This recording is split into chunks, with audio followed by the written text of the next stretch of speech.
nung araw yun ang ano namin na igawin talaga tong restaurant kasi dito sa Langley wala pang Filipino restaurant. Wala nga. Wala. I was gonna mention.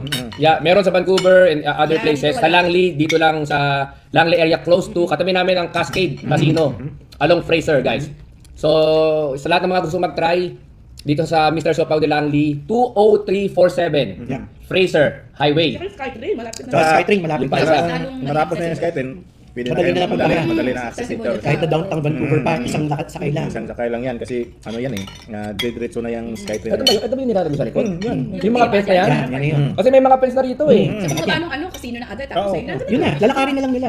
Isipin mo from isang Pilipino or kahit sino na nasa waterfront, isang sakay lang papunta sa Kaya na. restaurant. Kaya, pero bago tayo maiba tayo, ito yung mic. Gusto kong marinig kung gaano. Pakinggan nyo ha. Wow. Walang background daw siya. Talagang rinig na rinig mo yung Ha? song. Ang lutong. Malalaman yung Grabe. Madaming nagkagusto sa lechon ko kasi ano siya lasang-lasang lechon Cebu. Ang lechon Cebu kasi maraming tanglad yan.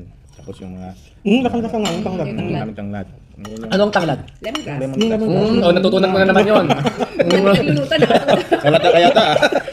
Basta kain lang ako, kain lang ako. Masarap, hindi masarap. Ganun Hindi, pero talaga. lasang-lasa talaga ng lemongrass. Lasang-lasa talaga. Yung talaga. Yes, please. Kaya pag holidays, December, busy-busy talaga ako dito kasi yung ibang mga